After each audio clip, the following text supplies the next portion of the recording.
નમસ્કાર વિદ્યાર્થી મિત્રો, આજના આ વિડિયો લેક્ચરની અંદર તમારું હાર્દિક સ્વાગત છે. અને આજના આપણા ગ્રામર સેક્શનની અંદર આજનો આપણો ટીચિંગ પોઈન્ટ છે એડવર્બ ક્લોઝ ઓફ કન્ડિશન, જેનું ગુજરાતી થાય શરત દર્શક ક્રિયા વિશેષણ. કે આગળ આપણે બધાય ટેન્સ શીખી લીધા બાદ, ત્યારબાદ ડુ એઝ ડાયરેક્ટેડ શીખી લીધા બાદ, ત્યારબાદ ગ્રામરની અંદર આપણે એક સ્ટેપ આગળ વધતા હવે એના ક્લોઝ વિશે અહીંયા આપણે અભ્યાસ કરવાનો છે. તો આજનો આપણો જે પેલો ક્લોઝ છે, પેલો જે આપણો ટોપિક છે એડવર્બ ક્લોઝ ઓફ કન્ડિશન, જેનું ગુજરાતી થાય શરત દર્શક ક્રિયા વિશેષણ. તો હવે ક્લોઝની અંદર છે આપણે આગળ વધીએ તો સૌપ્રથમ એની વ્યાખ્યા, ડેફિનેશન, કે વ્યાખ્યા ઉપરથી છે આપણને ખ્યાલ આવે કે એડવર્બ ક્લોઝ ઓફ કન્ડિશન છે એ કોને કહેવાય અને આપણે વાક્યની અંદર છે ક્યારે તેનો ઉપયોગ છે તે આપણે કરી શકીએ. તો એની વ્યાખ્યા છે આપણે જોઈએ તો કે મુખ્ય વાક્યમાં વ્યક્ત થતી શરતનું પરિણામ જે ઉપવાક્ય દર્શાવે તે ઉપવાક્યને એડવર્બ ક્લોઝ ઓફ કન્ડિશન કહે છે. હવે વ્યાખ્યાની અંદર આપણે જોયું કે મુખ્ય વાક્યમાં વ્યક્ત થતી શરતનું પરિણામ. તો શબ્દ આપણે જોઈએ તો કન્ડિશનનું ગુજરાતી શું થાય? શરત. કે આની અંદર બે વાક્ય આપેલા હોય છે. એક વાક્ય છે એ મુખ્ય વાક્ય હોય છે, જ્યારે બીજું વાક્ય છે કેવું હોય છે? ઉપવાક્ય હોય છે. તો મુખ્ય વાક્યની અંદર વ્યક્ત થતી શરતનું પરિણામ જે ઉપવાક્ય દર્શાવે તે ઉપવાક્યને એડવર્બ ક્લોઝ ઓફ કન્ડિશન કહે છે. એટલે અહીંયા આપણને બે વાક્ય છે જોવા મળતા હોય છે, જેમાં એક વાક્ય છે મુખ્ય વાક્ય હોય છે અને બીજું વાક્ય કેવું છે? ઉપવાક્ય હોય છે.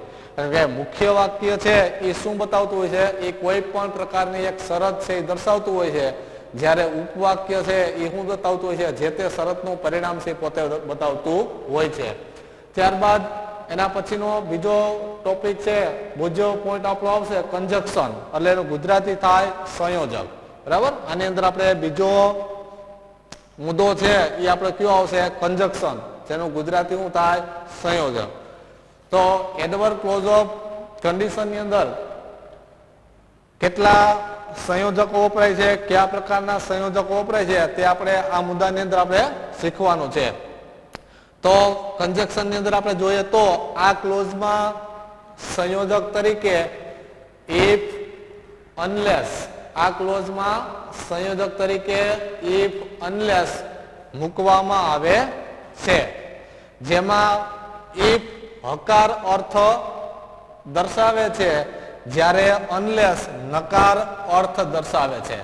કે આ ટોપિકની અંદર છે કન્જક્શન તરીકે આપણને બે શબ્દો જોવા મળશે, ઇફ અને અનલેસ. જેમાં ઇફ છે એ હકાર અર્થ દર્શાવે છે, જ્યારે અનલેસ એ કેવો અર્થ દર્શાવે છે? નકાર અર્થ દર્શાવે છે. હવે એનું ગુજરાતી પણ અહીં આપેલું છે.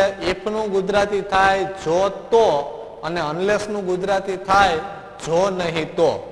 એટલે આના પરથી આપણે કહી શકીએ કે એડવર્બ ક્લોઝ ઓફ કન્ડિશનની અંદર સંયોજકની સંખ્યા કેટલી છે? બે, ઇફ અને અનલેસ. જેમાં ઇફ છે એ હકાર અર્થ દર્શાવે છે, જ્યારે અનલેસ એ કેવો અર્થ દર્શાવે છે? નકાર અર્થ. એની અંદર ઇફ નું ગુજરાતી થાય જો તો, અને અનલેસ નું ગુજરાતી શું થાય? જો નહીં તો. ત્યારબાદ એના પછીનો પોઈન્ટ આવશે થિયરી.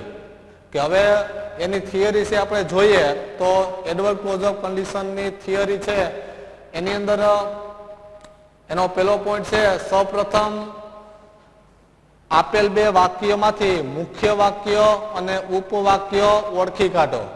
એટલે આ ક્લોઝની અંદર આપણને બે વાક્ય આપ્યા છે, જેમાં એક વાક્ય છે એ મુખ્ય વાક્ય હશે અને બીજું વાક્ય છે કેવું હશે? વાક્ય હશે ઉપવાક્ય. તો સૌપ્રથમ આપણે મુખ્ય વાક્ય કયું છે અને ઉપવાક્ય કયું છે એ આપણે ઓળખી કાઢવાનું છે. ત્યારબાદ થિયરીની અંદર બીજો મુદ્દો છે, જે વાક્યની શરૂઆત ઇફ અને અનલેસ થી થઈ હોય તે વાક્યને મુખ્ય વાક્ય સમજવું. બરાબર છે. આપણને શું કીધું થિયરીના બીજા પોઈન્ટની અંદર કે જે વાક્યની શરૂઆત ઇફ અને અનલેસ થી થઈ હોય તે વાક્યને આપણે મુખ્ય વાક્ય સમજવું. કે પેલા પોઈન્ટમાં આપણને એવું કીધું છે કે મુખ્ય વાક્ય અને ઉપવાક્ય ઓળખી કાઢો. તો એને કઈ રીતના ઓળખવા? તો બીજા પોઈન્ટમાં એનો જવાબ આપણને આપ્યો છે કે જે વાક્યની શરૂઆત ઇફ અથવા અનલેસ થી થઈ હોય એ વાક્યને કેવું વાક્ય સમજવાનું? મુખ્ય વાક્ય સમજવાનું. અને એની સાથેનું બીજું વાક્ય હોય એને આપણે કેવું સમજવાનું? ઉપવાક્ય. ત્યારબાદ થિયરીનો ત્રીજો પોઈન્ટ જોઈએ તો ઇફ અને અનલેસ વાળું વાક્ય હંમેશા શરત દર્શાવે છે, જ્યારે તેની સાથેનું બીજું વાક્ય શરતનું પરિણામ દર્શાવે છે. કે ઇફ અને અનલેસ થી કોઈ પણ વાક્ય હોય, વાક્યની શરૂઆત ઇફ અને અનલેસ થી થઈ હોય એ વાક્ય હંમેશા હું બતાવતો હોય છે કાંઈક ને કાંઈક શરત છે એ દર્શાવતું હશે. અને તેની સાથેનું બીજું વાક્ય છે જેને ઉપવાક્ય કહેવાય છે એ વાક્ય શું દર્શાવતું હોય છે? શરતનું પરિણામ. એટલે જે વાક્યની શરૂઆત ઇફ અને અનલેસ થી થઈ હશે એ વાક્યની અંદર એક પ્રકારની શરતનો ભાવાર્થ જોવા મળતો હશે, જ્યારે તેની સાથે વાક્ય છે એ વાક્ય શું દર્શાવશે? શરતનું પરિણામ. કે એનું પરિણામ છે, શરતનું પરિણામ કેવું આવે છે એનું પરિણામ છે બીજું વાક્ય દર્શાવશે. ત્યારબાદ થિયરીનો ચોથો પોઈન્ટ જોઈએ તો કે શરતી વાક્યનો કાળ હંમેશા સાદો વર્તમાન કાળ હોય છે. એટલે કે શરતી જે વાક્ય છે એ શરતી વાક્યનો કાળ છે હંમેશા કયો કાળ છે? સાદો વર્તમાન કાળ હશે. જ્યારે પરિણામ દર્શક વાક્યનો કાળ કેવો હશે? સાદો ભવિષ્યકાળ. એટલે અહીંયા આપણે બે વસ્તુ યાદ રાખવાની છે કે શરતી વાક્ય છે એ શરતી વાક્યનો કાળ છે હંમેશા સાદો વર્તમાન કાળમાં. એટલે શરતી વાક્યને હંમેશા આપણે સાદા વર્તમાન કાળમાં લખવું પડશે, જ્યારે તેની સાથેનું બીજું વાક્ય કે જે પરિણામ દર્શક વાક્ય છે, કે જે શરતનું પરિણામ દર્શાવે છે, તે વાક્યને આપણે સાદા ભવિષ્યકાળમાં લખવાનું રહેશે. અને છેલ્લે એક નોંધ કરીને આપી છે કે અનલેસ નકાર અર્થ ધરાવતો હોવાથી તેની સાથે નોટ શબ્દ મૂકવામાં આવતો નથી. કારણ કે અહીંયા આપણે જોયું કે અનલેસ નું ગુજરાતી શું થાય? જો નહીં તો. એટલે જો નહીં તો એમાંથી કેવો અર્થ નીકળે? નકાર અર્થ નીકળે. એટલે અનલેસ વાળા વાક્યની અંદર બરાબર અનલેસ ખુદ પોતે નકાર અર્થ ધરાવતો હોવાથી અનલેસ ની સાથે નોટ શબ્દથી મૂકવામાં આવતો નથી. તો એડવર્ડ ક્લોઝ ઓફ કન્ડિશન ની અંદર એના વાક્યને શીખવા માટે એટલી થિયરીનું જ્ઞાન છે આપણને હોવું જરૂરી છે. કે એટલી થિયરીનું જ્ઞાન જો આપણી પાસે હોય તો આપણે વાક્યને બરાબર ઇફ વાળા વાક્યનું અનલેસમાં અને અનલેસ વાળા વાક્યનું ઇફ ની અંદર કઈ રીતના રૂપાંતર થાય તેની માહિતી છે આપણે સારી રીતના જાણી શકીએ. તો એની અંદર આ થિયરી છે એ આપણને આવડવી જરૂરી છે. તો એડવર્ડ ક્લોઝ ઓફ કન્ડિશનની એટલી થિયરી શીખી ગયા બાદ હવે આપણે એના પ્રેક્ટિકલ જ્ઞાન તરફ છે આપણે આગળ વધીશું. એટલે હવેના પછી છે આપણે આનું શીખશું કન્સ્ટ્રક્શન ઓફ સેન્ટેન્સ. એટલે હવે આ ટોપિક છે એના પ્રેક્ટિકલ જ્ઞાન વિશે હવે આપણે આગળ છે તે ધપીશું. એડવર્ડ ક્લોઝ ઓફ કન્ડિશનની થિયરી શીખી લીધા બાદ હવે એની પ્રેક્ટિકલ વાક્ય રચના તરફ આપણે આગળ વધીએ તો એની અંદર આપણે શીખીશું construction of if and unless. એટલે ઇફ અને અનલેસ ની વાક્ય રચના. તો વાક્યની શરૂઆતમાં છે સૌપ્રથમ ઇફ અને અનલેસ છે મૂકવામાં આવશે. ત્યારબાદ સબ્જેક્ટ કર્તા મૂકવામાં આવશે, પ્લસ વર્બ ક્રિયાપદ મૂકવામાં આવશે, અન્ય શબ્દ. એટલે કે અહીંયા સુધીનું વાક્ય છે એ કેવું વાક્ય બનશે વિદ્યાર્થી મિત્રો? તો કે શરતી વાક્ય બનશે. બરાબર. ડબલ્યુ સુધી છે OW શબ્દ છે ત્યાં સુધીનું વાક્ય, અહીંયા સુધીનું વાક્ય કેવું વાક્ય કહેવાનું? શરતી વાક્ય છે કહેવામાં આવશે. ત્યારબાદ એની સાથેનું બીજું વાક્ય કે જેમાં subject plus shall will plus ક્રિયાપદનું મૂળ રૂપ અને OW કે જેની સાથેનું બીજું વાક્ય છે એ બીજા વાક્યને આપણે કેવું કહેશું? પરિણામ દર્શક વાક્ય. એટલે આ ટોપિકની અંદર એક વાક્ય છે એ કોઈ પણ પ્રકારની શરત દર્શાવતું હોય છે, જ્યારે બીજું વાક્ય છે હું બતાવતું હોય છે શરતનું પરિણામ છે તે દર્શાવતું હોય છે. તો હવે આપણે એને એક્ઝામ્પલ દ્વારા છે આ વાક્યને આપણે સમજીએ તો અહીંયા એક વાક્ય આપ્યું છે Nayan works hard he will pass in the exam. પહેલું વાક્ય છે નયન વર્ક્સ હાર્ડ, નયન સખત મહેનત કરશે. બીજું વાક્ય છે હી will pass in the exam, તે પરીક્ષામાં પાસ થશે. હવે કાઉસમાં એવું કીધું છે કે યુઝ ઇફ, આ વાક્યમાં ઇફ નો ઉપયોગ કરો. એટલે આ વાક્યની અંદર આપણે શું કરવાનું છે? ઇફ નો ઉપયોગ કરવાનો છે. તો આ વાક્યમાં આપણે ઇફ નો ઉપયોગ કરીએ તો ઇફ અને અનલેસ એ ક્યાં મુકાય? તો કે શરતી વાક્યની શરૂઆતમાં મુકાય. તો આમાં શરતી વાક્ય શું છે? નયન વર્ક્સ હાર્ડ, નયન સખત મહેનત કરશે. બરાબર છે, એ શરતી વાક્ય થાય તો એનું પરિણામ શું આવશે? He will pass in the exam, તો તે પરીક્ષામાં પાસ થશે. એટલે જો નયન સખત મહેનત કરશે તો તે પરીક્ષામાં પાસ થશે, બાકી થશે નહીં. તો હવે આ વાક્યને આપણે ઇફ થી બનાવીએ તો વાક્યની શરૂઆતમાં આપણે શું મૂકી દેવાનું છે? ઇફ. હવે મુખ્ય વાક્ય એમને મૂકી દેવાનું ઇફ નયન વર્ક્સ હાર્ડ. બીજું વાક્ય એમને આવશે હી વિલ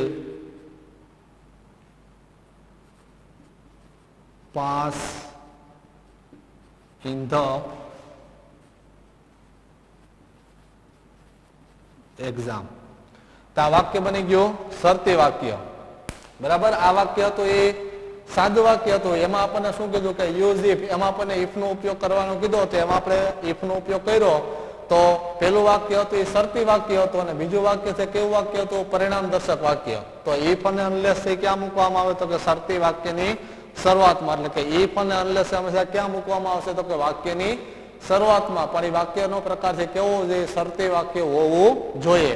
એટલે હવે આ વાક્ય છે ઇફ નો ઉપયોગ કર્યો એટલે વાક્ય છે કેવું બની ગયું? શરતી વાક્ય. શું કામે? તો કે ઇફ નું ગુજરાતી શું થાય? જોતો, જે આગળ આપણે થિયરીમાં જોયું. ઇફ નયન વર્ક્સ હાર્ડ, આ શરતી વાક્ય થયું. એટલે શું થાય એનું ગુજરાતી?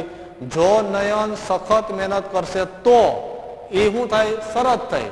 તો એનું પરિણામ શું આવશે? He will pass in the exam, તો તે પરીક્ષામાં પાસ થશે. એટલે જો નયન સખત મહેનત કરશે તો તે પરીક્ષામાં પાસ થશે. એટલે આ રીતના આપણે ઇફ વાળું વાક્ય જોયું. હવે આ જ વાક્યની અંદર ઇફ વાળું વાક્ય આપેલું હોય અને એમાં તમને કાઉસમાં એમ કીધું હોય કે યુઝ અનલેસ. હવે આ વાક્યમાં તમે અનલેસ નો ઉપયોગ કરો તો ફેર માત્ર એટલો પડે છે કે આગળ આપણે થિયરીમાં જોયું પ્રમાણે ઇફ છે એ હકાર અર્થ દર્શાવે છે, જ્યારે અનલેસ છે એ કેવો અર્થ દર્શાવે છે? નકાર અર્થ દર્શાવે છે. એટલે કે ઇફ વાળું વાક્યનું ગુજરાતીમાં ભાષાંતર હકાર અર્થમાં થાય. જેમ આપણે જોયું તો if Nayan works hard he will pass in the exam, જો નયન સખત મહેનત કરશે તો તે પરીક્ષામાં પાસ થશે. હવે અનલેસ નું ગુજરાતી શું થાય? જો નહીં તો. એટલે અનલેસ થી આપણે વાક્ય બનાવશું તો વાક્યનો અર્થ કેવો નીકળશે? નકાર. તો અનલેસ થી આપણે વાક્ય બનાવીએ તો આ રીતના વાક્ય છે બને. તો ઇફ વાળા વાક્યમાં અનલેસ નો ઉપયોગ કરીએ એટલે ઇફ છે નીકળી જાય, એની જગ્યાએ શું આવી જાય? Unless. Unless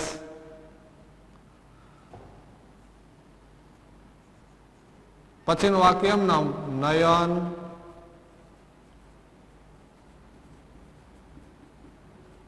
works hard. Unless Nayan works hard. હવે આનું ગુજરાતી શું થાય? જો નયન સખત મહેનત કરશે નહીં તો એનું પરિણામ આવશે તે પરીક્ષામાં પાસ થશે નહીં. તો આ વાક્ય આપણે કેવું બનાવવું પડે? નકાર. He will not pass in the exam. Unless Nayan works hard, જો નયન સખત મહેનત નહીં કરે તો. કારણ કે વાક્યનો અર્થ છે કેવો નીકળો? નકાર અર્થ નીકળો. એટલે જો નયન સખત મહેનત નહીં કરે તો એનું પરિણામ શું આવશે? He will not pass in the exam. અને બીજી રીતના વાક્ય બનાવવું હોય તો બીજી રીતના બને. Unless Nayan works hard he will fail in the exam. માનો કે નોટ શબ્દ વાપરવો નથી તો હી will fail in the exam, તો તે પરીક્ષામાં નાપાસ થશે. એટલે આ રીતના if વાળા વાક્યમાં unless નો અને unless વાળા વાક્યમાં આપણે શું કરવાનો હોય છે, if નો ઉપયોગ છે આપણે કરવાનો હોય છે. હવે આનું બીજું એક્ઝામ્પલ આપણે જોઈએ તો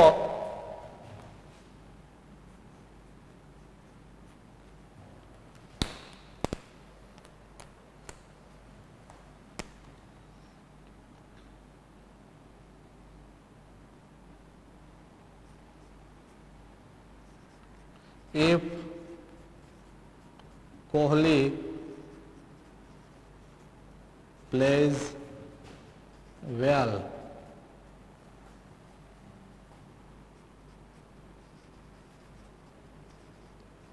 Indian team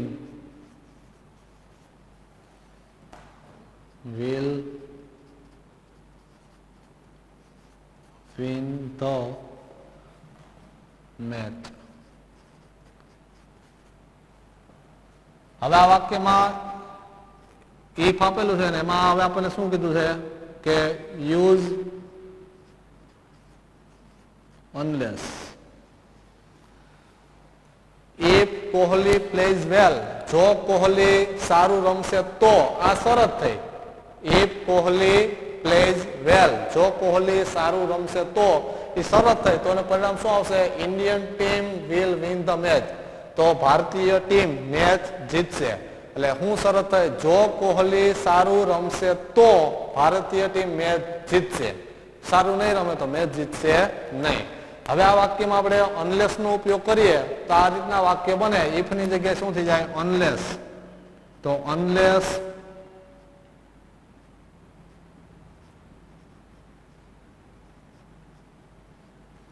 Kohli, unless Kohli play well. બીજું વાક્ય Indian team will not, કારણ કે વાક્ય કેવું બનશે? નકાર. will not win the match. હવે આમાં અનલેસ નો ઉપયોગ કર્યો એટલે વાક્યનો કહેવાનો અર્થ શું થઈ ગયો? ફરી ગયો. અનલેસ કોહલી પ્લેડ વેલ, એટલે એનું હવે એનું ગુજરાતી શું થાય? જો કોહલી સારું નહીં રમે તો Indian team will not win the match, તો ભારતીય ટીમ મેચ જીતશે નહીં. એટલે અનલેસ નું ગુજરાતી શું થાય? નકાર. એટલે એના માટે શું શબ્દ વપરાય? નકાર શબ્દથી મૂકવામાં આવે છે. ત્યારબાદ અનલેસ છે એ પોતે ખુદ નકાર અર્થ ધરાવતો હોવાથી અનલેસ ની સાથે ડુ નોટ કે ડઝ નોટ એવા શબ્દથી મૂકવામાં આવતા નથી. એનું આપણે એક એક્ઝામ્પલ જોઈએ તો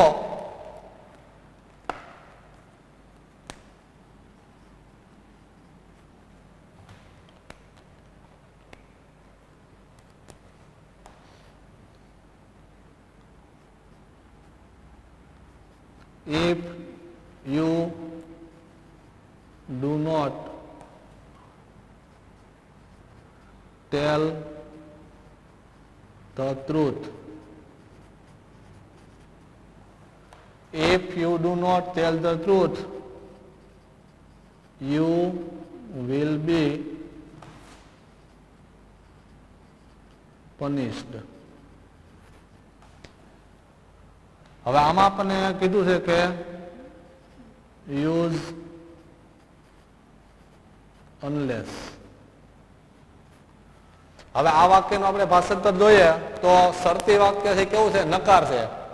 if you do not tell the truth, એટલે એનું ગુજરાતી થાય જો તમે સત્ય નહીં કહો તો યુ વિલ બી પનિશ્ડ, તમને સજા કરવામાં આવશે. એટલે જો તમે સત્ય નહીં કહો તો તમને સજા કરવામાં આવશે. હવે આ વાક્યની અંદર આપણે અનલેસ નો ઉપયોગ કરીએ તો અનલેસ છે ખુદ પોતે નકાર અર્થ ધરાવે છે. તો વાક્યની શરૂઆતમાં આપણે અનલેસ નો ઉપયોગ કરીએ તો આ રીતનું વાક્ય છે એ બનશે. તો ઇફ ની જગ્યાએ શું આવી જશે? Unless you. હવે આડી તમને કીધું એમ અનલેસ એ નકાર અર્થ દર્શાવે છે, એટલે અનલેસ ની સાથે ડુ નોટ કે ડઝ નોટ શબ્દ છે મૂકવામાં આવતો નથી, એટલે આવા શબ્દ શું થઈ જાય, નીકળી જાય અને સીધું ક્રિયાપદનું કેવું રૂપ આવી જાય, મૂળ રૂપ, tell the truth. Unless you tell the truth. હવે આ બીજું વાક્ય છે એમાં કોઈ ફેરફાર થશે નહીં. Unless you tell the truth, એટલે જો તમે સત્ય નહીં કહો તો એનું પરિણામ કેવું આવશે, you will be punished. You will be punished.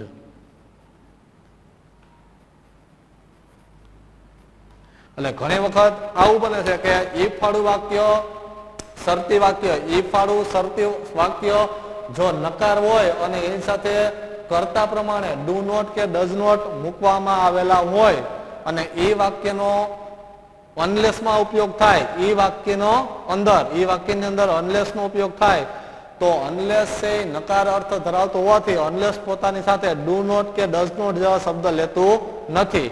પણ તેમ છતાં વાક્યનો પ્રકાર છે, વાક્યનો અર્થ છે કેવો રહે, નકાર અર્થ જળવાઈ રહે, જેથી કરી પાછલું વાક્ય છે કેવું આવે, એમનેમ આવે છે. પાછલા વાક્યમાં વિલ પછી નોટ મૂકવામાં આવતો નથી, જેના ભાષાંતર ઉપરથી ખબર પડે કે આ વાક્યનું ભાષાંતર છે એવું થતું હતું કે if you do not tell the truth, કે જો તમે સત્ય નહીં કહો તો તેનું પરિણામ શું આવશે, યુ વિલ બી પનિશ, તમને સજા કરવામાં આવશે. હવે આનું તમે ભાષાંતર કરો તો આનું ભાષાંતર શું થાય, unless you tell the truth. તો ભલે આમાં નોટ શબ્દ નથી પણ એનો અર્થ કેવો નીકળશે, નકાર જ નીકળશે. એટલે જો તમે સત્ય નહીં કહો તો એનું પરિણામ શું આવશે, યુ વિલ બી પનિશ્ડ, બરાબર, તમને સજા કરવામાં આવશે. ત્યારબાદ એક અનલેસ વાળું આપણે ઉદાહરણ જોઈએ તો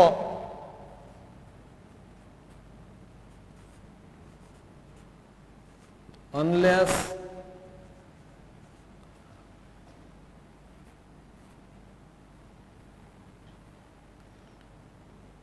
she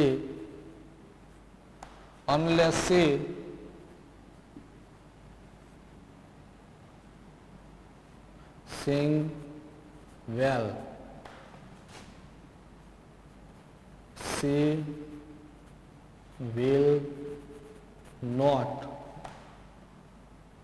she will not win the prize. હવે આ વાક્ય છે unless she sings well she will not win the prize. હવે આ વાક્યમાં આપણને એવું કીધું છે કે યુઝ if, કે આ વાક્યમાં તમે if નો ઉપયોગ કરો. હવે આ વાક્યમાં આપણને શું કીધું છે, યુઝ if. હવે અનલેસ વાળું વાક્ય છે એમાં આપણને શું કીધું, યુઝ if, કે આ વાક્યમાં તમે શું કરો, if નો ઉપયોગ કરો. તો હવે આપણે આનું ભાષાંતર કરીએ તો unless she sings well, એટલે એનું ગુજરાતી થાય જો તેણી સારું ગાશે નહીં તો એનું પરિણામ શું આવશે, she will not win the prize, તેણી ઇનામ જીતશે નહીં. જો તેણી સારું નહીં ગાય તો એનું પરિણામ શું આવશે, she will not win the prize, તેણી ઇનામ જીતશે નહીં.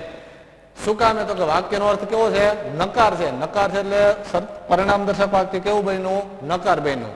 હવે આ જ વાક્યમાં છે એમાં if નો ઉપયોગ કરવામાં આવે તો unless એ નીકળી જાય, એની જગ્યાએ શું આવી જાય,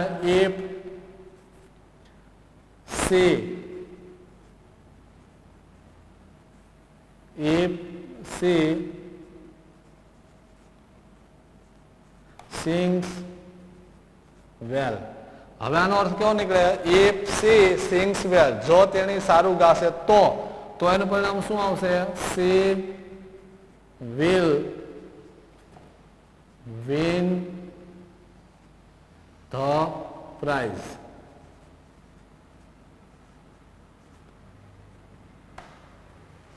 she will win the prize. હવે આનું ગુજરાતી શું થશે, if she sing well, જો તેણી સારું ગાશે તો તેનું પરિણામ કેવું હશે, she will win the prize, તો તેણી ઇનામ જીતશે.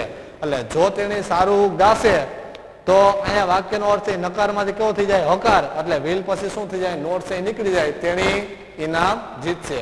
એટલે જો તેણી સારું ગાશે તો તેણી ઇનામ જીતશે. તો અહીંયા આપણે આ વિડીયો લેક્ચરની અંદર આપણા ટીચિંગ પોઈન્ટ જે હતો એડવર્બ ક્લોઝ ઓફ કન્ડિશન, બરાબર, એના વિશેની સંપૂર્ણ અને સચોટ માહિતી આજના વિડીયો લેક્ચરની અંદર જોઈ અને વાક્યનો, બરાબર, ઇફ અને અનલેસમાં એકબીજામાં કઈ રીતના રૂપાંતર થાય તેના વિશેની માહિતી પણ આપણે જોઈ અને વાક્યની અંદર ઇફ છે એ હકાર અર્થ દર્શાવે છે અને અનલેસ એ કેવો અર્થ દર્શાવે છે, નકાર અર્થ દર્શાવે છે.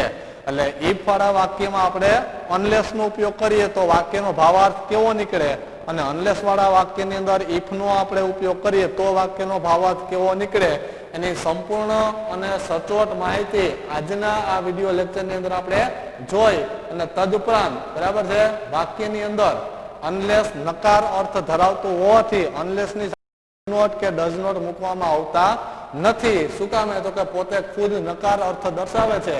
એટલે અનલેસ વાળા વાક્યનું ગુજરાતી છે ભાષાંતરમાં કેવું, તો કે નકાર અર્થમાં નીકળે છે.